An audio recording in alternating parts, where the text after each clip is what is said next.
Magandang araw mga bata! Ako muli si Teacher Lucy. At sa inyong mga magulang, magandang araw din po. Shout out sa lahat ng aking mga subscribers. At para naman po sa mga hindi pa nakasubscribe, maaari po kayong mag-subscribe sa aking channel nang sa gayon ay patuloy kayong maging updated sa mga video lessons na aking i-upload. Salamat po. Quarter 1, Week 8, Filipino 2, Milk Base. Paksa, pagsulat ng pangungusap gamit ang tamang bantas. Basahin natin ang sabay-sabay mga bata. Pagsulat ng parirala at pangungusap gamit ang tamang bantas. Sa araling ito, mahalagang matutuhan mo ang pagsulat ng pangungusap at parirala, tamang bantas at gamit ng malaki at maliit na letra upang makapagbigay ng malinaw na mensahe. Pagsagot sa panimulang pagtataya. Gawain sa pagkatuto bilang isa. Basahin natin ang sabay-sabay mga bata. Umpisahan natin sa pagbasa ng panuto. Basahin ang mga grupo ng mga salita mula sa hanay A at hanay B. Isulat ang inyong mga obserbasyon tungkol sa pagkakaiba at pagkakatulad ng grupo ng mga salita. Isulat sa kwaderno ang iyong mga sagot. Basahin muna natin ang nasa hanay A. Ang kama, sa tabing ilog, noong linggo. Pagmasdan natin mga bata ang mga salita sa kahon sa hanay A. Lahat sila ay nag-uumpisa sa maliit na titik at hindi sila nagtatapos sa bantas. Ang mga ito ay tinatawag na parirala. Samantalang sa hanay B, basahin natin ang sabay-sabay mga bata. Ang kama ay malambot, masarap, magpiknik sa tabing ilog. Noong linggo ang kanyang kaarawan. Pagmasdan natin at pag-aralan ang mga grupo ng salita sa hanay B. Sila ay nag-uumpisa sa malaking titik at nagtatapos sa tuldok. Ibig sabihin, ang nasa hanay B ay mga pangungusap. Sila ay nagbibigay ng kumpletong kaisipan.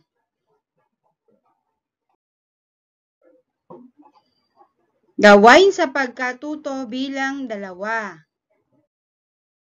Basahin natin ang sabay-sabay ang panuto mga bata. Batay sa mga grupo ng mga salita sa gawain 1, sagutin ang mga tanong. Isulat sa kwaderno ang iyong sagot. Unang bilang, ano ang iyong napuna sa unang letra ng salita sa hanay A? Sa hanay B. Ikalawang bilang, gumamit ba ng bantas sa hanay A? Sa hanay B, kung meron, anong bantas ang ginamit? Maaari nating balikan ang slide kanina.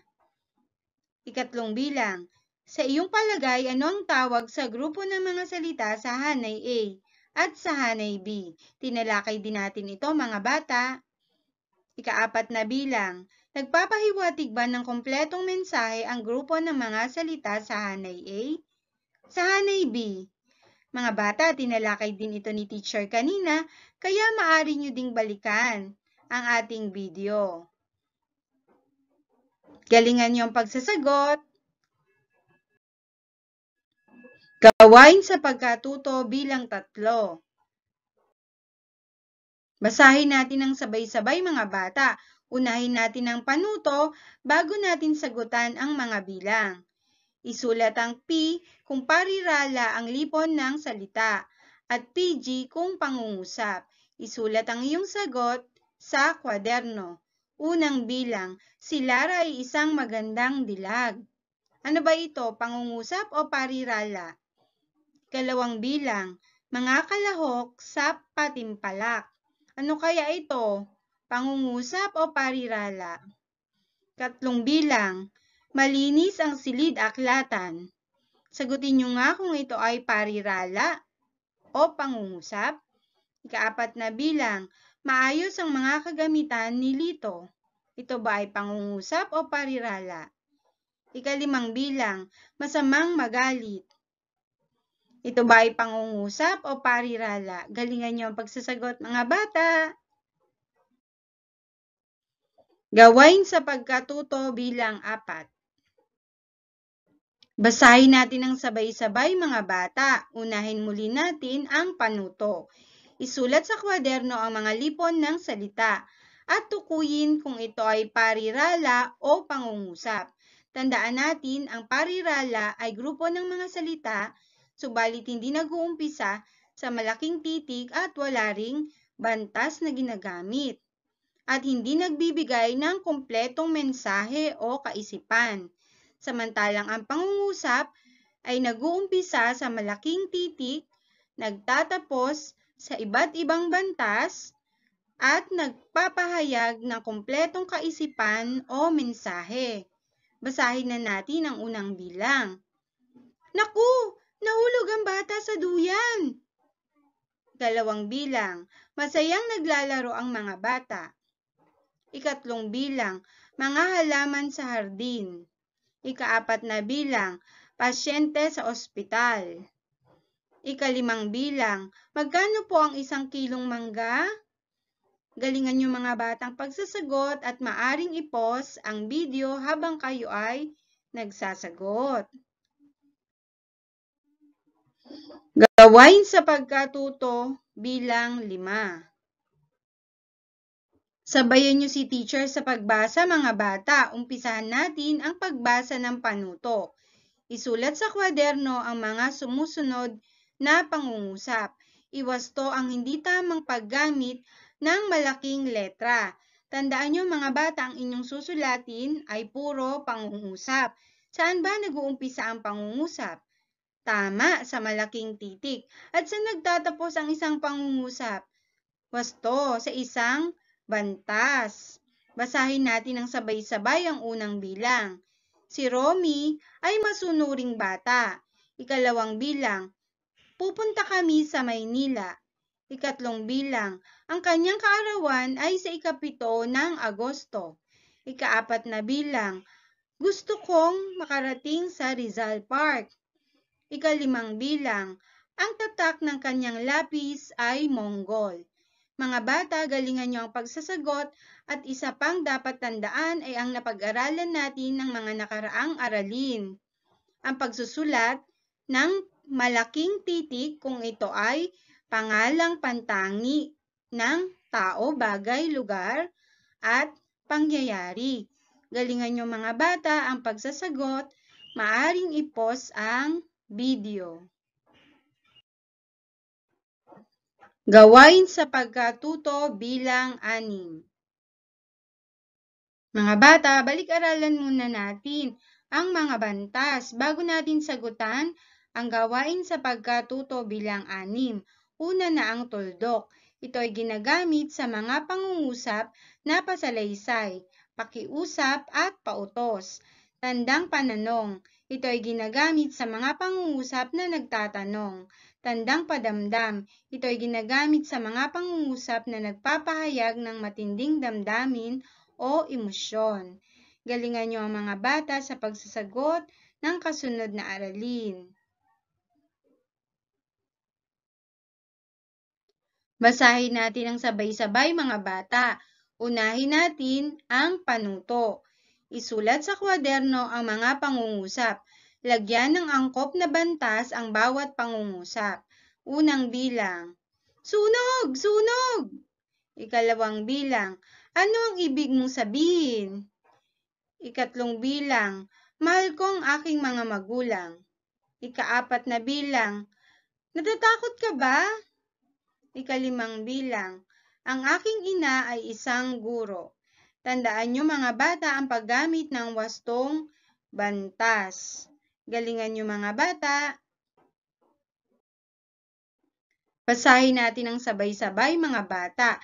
Tandaan, ang pangungusap ay isang salita o lipon ng mga salita na nagpapahayag ng buong diwa o kaisipan. Nagsisimula ito sa malaking titik. May tamang baybay ng salita at may wastong bantas na tuldok. tandang pananong o tandang padamdam sa hulihan ng pangungusap, depende sa ipinapahayag na damdamin. Ang parirala ay isang salita o lipon ng mga salita na hindi nagpapahayag ng buong diwa at nagsisimula ito sa maliit na titik at walang bantas sa huli. Tandaan nyo mga bata, gawain sa pagkatuto bilang 7. Basahin natin ng sabay-sabay mga bata. Dagdagan ang mga sumusunod na parirala upang mabuo ang diwa ng pangungusap. Gumamit ng tamang bantas at malaking titik kung kinakailangan. Gawin ito sa iyong kwaderno. Unang bilang, ang awit. Ikalawang bilang, si Ginang Ramos ang. Ikatlong bilang, ang pamagat ng awit. Ikaapat na bilang, ang magkaibigang Romy at Ramon. Ikalimang bilang, ang Pilipinas. Pagmasdan nyo mga bata at maging maingat sa pagsulat ng pangungusap, tandaan nag-uumpisa sa malaking titik, nagtatapos sa tuldok. Subalit hindi lamang yon, pagmasdan nyo ang mga tanging ngalan ng mga tao, lugar, pangyayari. At ito ay ilalagay nyo rin sa malaking titik.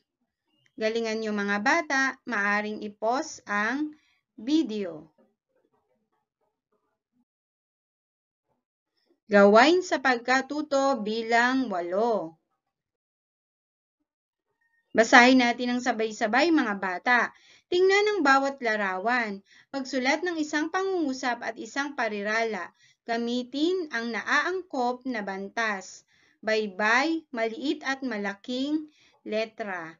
Galingan nyo mga bata, ngayon kayo naman ang susulat ng isang parirala at isang pangungusap.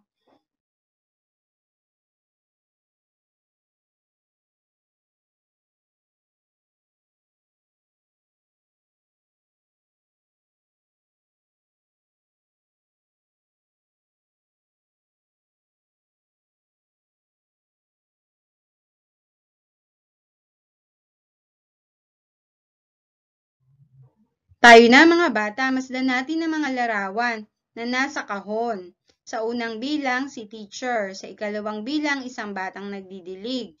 Sa ikatlong bilang, 2 batang nag-aaral. Pagmasdan natin sa kabilang kahon kung ano ang ating gagawin. Susulat tayo ng isang parirala at isang pangungusap tungkol kay teacher. Ano nga ba ang katangian ng isang parirala? Unang-una, hindi siya nag-umpisa sa malaking titik at walang bantas sa dulo. At hindi rin siya nagpapahayag ng kompletong kaisipan o mensahe. Samantalang ano naman ang katangian ng pangungusap? Ang pangungusap ay nag-uumpisa sa malaking titik, nagtatapos sa angkop na bantas, at ginagawang malaking titik ang mga tanging ngalan ng tao, bagay, lugar, hayop, at pangyayari. Galingan nyo mga bata ang pagsasagot. Tandaan, maaring i-pause ang video. Sa ika-4 na bilang, 2 batang mag-aaral. Sa ika-5 bilang, mga batang naglalaro sa palaruan. Ngayon, kayo naman ang gagawa rin ng mga parirala at pangungusap. Tandaan, maaring i-pause ang video. Gawain sa pagkatuto bilang 9. Basahin natin ang sabay-sabay mga bata. Katulad ng dati nating ginagawa, unahin natin ang pagbasa ng panuto. Basahin ang maikling kwento, isulat ito sa kwaderno. Isaalang-alang ang tamang baybay, bantas at laki at liit ng letra. Basahin na natin mga bata. Mahilig maglaro ang batang si Vina sa kanilang bakoran. Marami siyang laruan tulad ng maneka, lutuan, puzzle, laruang computer at iba-ibang hugis na gawa sa kahoy. Pinapahalagahan niya ang lahat ng kanyang gamit. Binabalik niya ang mga ito sa cabinet. ng malinis at maayos pagkatapos laruin. Isa siyang masinop na bata kaya naman tuwang-tuwa ang kanyang mga magulang. Galingan niyo mga bata ang pagsasaayos ng mga salita, isaayos niyo ito sa tamang baybay at tingnan niyo kung wasto ang bantas na ginamit. Pati na ang laki at liit ng letra ay atin ding isaayos. Maaring i-pause ang video habang inyong kinokopya sa inyong kwaderno. Galingan niyo mga bata. Gawain sa pagkatuto bilang 9. Sumulat sa inyong kwaderno ng 2 pangungusap tungkol sa natutunan mo sa ating isang linggong aralin bilang iyong refleksyon. Halimbawa, natutunan ko po ang pagsulat ng parirala at pangungusap. Ngayon mga bata, kayo naman ang magsusulat ng 2 pangungusap. Tandaan, ang mga pangungusap ay nag-uumpisa sa malaking titik at nagtatapos sa wastong bantas. Galingan niyo mga bata! Salamat sa panonood at aktibong paglahok mga bata. Tandaan, mag-subscribe sa ating channel nang sa gayon kayo ay maging updated sa mga video lessons na aking i-upload. Salamat muli at paalam!